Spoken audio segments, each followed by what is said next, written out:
ओम शांति। आज है 17 जुलाई 2024 की साकार मुरली। ओम शांति। बाप दादा, मीठे बच्चे, इस शरीर को ना देखकर आत्मा को देखो, अपने को आत्मा समझ आत्मा से बात करो। इस अवस्था को जमाना है, यही ऊंची मंजिल है। प्रश्न है, तुम बच्चे बाप के साथ ऊपर घर में कब जाएंगे? जब अपवित्रता की मात्रा रिंचिक भी नहीं रहेगी। जैसे बाप प्योर है, ऐसे बच्चे भी प्योर बनेंगे, तब ऊपर जा सकेंगे। अभी तुम बच्चे बाप के सम्मुख हो, ज्ञान सागर से ज्ञान सुनकर जब फुल हो जाएंगे तो बाप को नॉलेज से खाली कर देंगे, फिर वह भी शांत हो जाएंगे और तुम बच्चे भी शांति धाम में चले जाएंगे। वहाँ ज्ञान टपकना बंद हो जाता है। सब कुछ दे दिया, फिर उनका पार्ट है साइलेंस का। ओम शांति। शिव भगवानुवाच। जब शिव भगवानुवाच कहा जाता है तो समझना चाहिए कि एक शिव ही भगवान या परम पिता हैं। उनको ही तुम बच्चे आत्मा याद करती हो। परिचय तो मिलता है रचता बाप से, तो ज़रूर है नंबरवार पुरुषार्थ अनुसार ही याद करते होंगे। तो ये बहुत सूक्ष्म बातें हैं।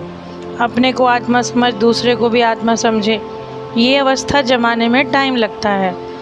वो मनुष्य लोग तो कुछ भी ना जानने के कारण सर्वव्यापी कह देते। तुम बच्चे अपने आप को आत्मा समझकर बाप को याद करते हो। आत्मा का योग बाप के साथ है। ये बातें बहुत महीन और गोए हैं। अपने को आत्मा समझकर बाप को याद करना। कहते हैं भाई भाई हैं तो आत्मा को देखना चाहिए, ये बड़ी मंजिल है। आत्मा पर जो मैल चढ़ी हुई है, मुख्य तमोप्रधान बनी है, इसीलिए इतनी मैल है। जब सतोप्रधान थी तो जब ज्ञान का सागर परमात्मा ही है, तुम अपने आप को ज्ञान सागर कह नहीं सकेंगे। तुम जानते हो कि बाबा से पूरा ज्ञान लेना है। जैसे बाबा एवर प्योर है, तुम भी एवर प्योर बनेंगे, तो फिर अपवित्रता की रिंचक भी नहीं रहेगी, तब ऊपर चले जाएंगे। बाप याद की यात्रा की युक्ति सिखलाते हैं। हमको बाप जैसा संपूर्ण ज्ञान सागर बनना है। ये भी बाप ने समझाया कि आत्मा संस्कार ले जाती है। जब ये संस्कार मर्ज हो जाते हैं, बाकी आत्मा को अपनी सीट लेनी है नंबरवार पुरुषार्थ अनुसार। फिर तुम्हारे शरीरों पर नाम पड़ते हैं। शिव बाबा तो है निराकार। तुम बच्चों की बुद्धि में है कि नई दुनिया बहुत छोटी होती है, पुरानी दुनिया कितनी बड़ी है, सारी दुनिया में कितनी लाइट्स चलती हैं, लाइट द्वारा क्या क्या होता है। वहाँ तो दुनिया की छोटी लाइट भी थोड़ी होगी। जैसे एक गांव होगा, अभी कितने बड़े बड़े गांव हैं, वहाँ इतने नहीं होंगे, थोड़े मुख्य अच्छे रास्ते होंगे। 5 तत्व भी वहाँ सतोप्रधान बन जाते हैं, कभी चंचलता ही नहीं करते। उसको सुखधाम कहा जाता है, उसका नाम हेवन है।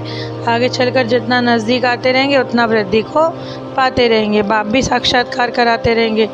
फिर उस समय लड़ाई में भी लश्कर अथवा एरोप्लेन की दरकार नहीं रहेगी। ज्ञान में कितनी साइलेंस है, उसको ईश्वरीय देन कहते हैं।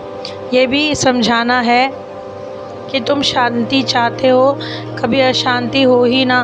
वो तो शांतिधाम सुखधाम में होती है। स्वर्ग सभी चाहते हैं, भारतवासी ही इस वैकुंठ को याद करते हैं और धर्म वाले वैकुंठ को याद नहीं करते। वो सिर्फ शांति को याद करेंगे, सुख को तो याद ना कर सकें। आत्माएं असल में शांति धाम की रहने वाली हैं। बाप समझाते हैं तुम बेसमझ थे, अब कब से बेसमझ बने? 16 कला से। जब 14 कले बनते जाना, माना बेसमझ बनते जाना। अभी कोई कला नहीं रही। कॉन्फ्रेंस करते रहते हैं, स्त्रियों को दुख क्यों है? अरे दुख तो सारी दुनिया में है, अथाह दुख है। अब विश्व में शांति कैसे हो? जब ढेर के ढेर धर्म है, सारे विश्व में शांति हो तब हो ना सके, अभी नहीं हो सकती। सुख को जानते नहीं हैं, तो जहाँ आत्माएं आई हैं, जहाँ से उस शांति धाम, और जहाँ ये आदि सनातन देवी देवता धर्म था, वो था सुखधाम। आदि सनातन हिंदू धर्म नहीं कहेंगे, माना प्राचीन, वो तो सतयुग में था। उस समय पवित्र निर्विकारी, क्योंकि वहाँ विकार का नाम नहीं, तो पहले निर्विकारी पना चाहिए ना। इसीलिए बाप कहते हैं बच्चे काम पर जीत पहनो, अपने को आत्मा समझो। अभी आत्मा या पवित्र, आत्मा में खाद पड़ी है तो जेवर भी ऐसे बने हैं। जब आत्मा पवित्र है तो जेवर भी पवित्र होगा। तो वॉइसलेस वर्ड कहा जाता है। बड़े का मिसाल भी तुम दे सकते हो। मैं मनुष्य को देवता बनाने आया, 84 जन्म भी मनुष्य लेते हैं। सीढ़ी दिखानी है कि तमोप्रधान बनते हैं और हिंदू कह देते हैं। देवता तो कह नहीं सकते क्योंकि पतित हैं। ड्रामा में ये राज है, नहीं तो हिंदू धर्म कोई नहीं, हम हैं आदि सनातन देवी देवता धर्म के। तो भारत जो पवित्र था अब नहीं है। पढ़ाई में जैसे पढ़ते हैं तो अल्फ और बे याद रहता है। बाप भी हमको नित्य नई नई बातें सुनाते हैं। पहले हल्की पढ़ाई थी, अब बातें गहरी सुनाते हैं। ज्ञान का सागर जो है, अल्फ को जानने से बे को जान लेंगे, इतना समझाओ तो भी ठीक है। जो जास्ती ज्ञान धारण कर सकते हैं वो ऊंचा पद पा सकते हैं। पास विद ऑनर हो सकें, कर्मातीत अवस्था को पा सकें, इसमें बड़ी मेहनत चाहिए। याद की भी मेहनत है। दोनों ज्ञान में और धारणा में होशियार हो जाएं तो भी अभी इतना हो नहीं सकते। राजधानी जो स्थापन हो रही है, सब नर से नारायण कैसे बनेंगे? अभी तो ईश्वरीय संतान बने हो जो बाप पढ़ा रहे हैं। तो ये मिशन है मनुष्यों को चेंज करने की। जैसे बौद्धियों की क्रिश्चियन की मिशन होती है, तो क्रिश्चियन और कृष्ण की भी रास मिलती है, उन्हों के लेन देन का भी कनेक्शन है। सबके दुख दूर करने वाला एक बाप के सिवाय और कोई मनुष्य हो ना सके। भले ही कितनी भी कॉन्फ्रेंस करते हैं मनुष्य, परंतु विश्व में शांति हो धक्का खाते रहते हैं। सिर्फ माताओं के दुख की बात नहीं है, यहाँ अनेक प्रकार के दुख है। सारी दुनिया में झगड़े, मारा मारी, पाई पैसे की बात पे मारा मारी तक कर देते हैं। वहाँ तो दुख की बात ही नहीं होती, ये भी हिसाब निकालना चाहिए। तो लड़ाई कभी भी शुरू हो सकती है। भारत में रावण जब से आता है तो पहले घर घर में लड़ाई शुरू होती है, जुदा जुदा हो जाते हैं, आपस में लड़ते हैं, फिर बाहर वाले आते हैं। तो ये पढ़ाई एक ही बार बाप से मिलती है। आगे चल के तुम सबको साक्षात्कार होंगे कि ये बनेंगे। रिज़ल्ट निकल चुकी, फिर ट्रांसफ़र होने की बात हो जाएगी, फिर रोएंगे पीटेंगे। अब हम बदली हो जाएंगे नई दुनिया के लिए। तुम मेहनत करते हो, जल्दी चारों की तरफ आवाज़ निकल जाए। बाबा बैच की भी महिमा करते हैं, मन मना भव इसमें है मुझे याद करो तो ये बनेंगे। फिर ये 84 जन्म लेते हैं। पुनर्जन्म ना लेने वाला सिर्फ एक बाप ही है। अच्छा प्राण प्यारे बाप दादा प्रति याद प्यार, मीठे मीठे सिके लदे बाप दादा प्रति बच्चों का याद प्यार और गुड मॉर्निंग। रूहानी बच्चों की रूहानी बाप को नमस्ते।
धारणा के लिए मुख्य सार हैं।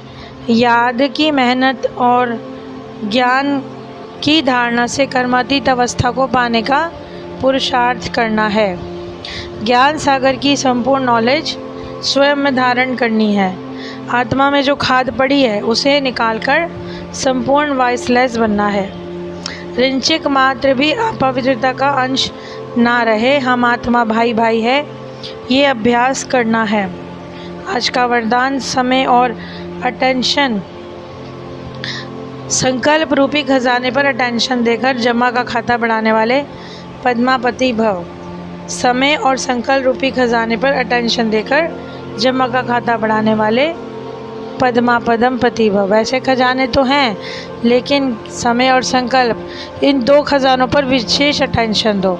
हर समय संकल्प श्रेष्ठ और शुभ हो तो जमा का खाता बढ़ेगा, और इस समय जो जमा करेंगे उसका पदम मिलेगा। हिसाब है, एक का पदम गुणा करके देने की ये बैंक है।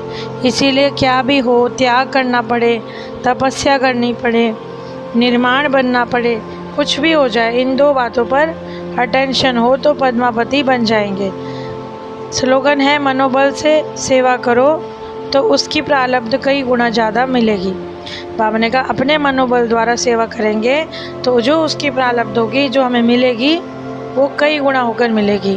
तो आज की मुरली अनुसार जो बाबा ने हमको जीवन जीने की कला सिखाई है, आज हमारे को बाबा ने ये सिखाया कि अपने निराकार बाप की तरह ही हमको पूर्ण पवित्र बनाना है और बनना है। जैसे बाबा ज्ञान के सागर है, हमें भी ऐसा ही ज्ञान का सागर या मास्टर ज्ञान सागर बनना है। तो बाबा ने कहा कि अपनी कर्मातीत अवस्था बनाने पर बहुत ज़्यादा अटेंशन देनी है, क्योंकि अभी समय नज़दीक है। हमें बाबा की याद से एक पुण्य आत्मा बनना ही है। हमारे बाबा ने जो वरदान दिया कि समय और संकल्प रूपी खजाने को बचाएंगे, क्योंकि जो परंपरा ने हमें इस महान संगम युग पर एक दिया है, हमें एक मौका कि मनुष्य से देवता बन सकें। तो शक्तिशाली स्लोगन ये था कि कर्म और मनोबल। स्लोगन के अनुसार जब हम अपने मनोबल से सेवा आदि करते हैं तो मन भी शक्तिशाली हो जाता है, और उस कर्म की जो प्रारब्ध है वो भी श्रेष्ठ हो जाती है। तो बाबा ने हमें ये जो ज्ञान रतन दिए हैं और इतनी हमें स्मृति दिलाई है कि तुम ही आत्मा पावन थी और पावन बनोगी। तो इतनी सुंदर और मनोबल बढ़ाने वाली, पवित्र बनाने वाली हमको बाबा के दिल से, जान से पद्मापदम शुक्रिया है। आपकी कमाल है। ओम शांति।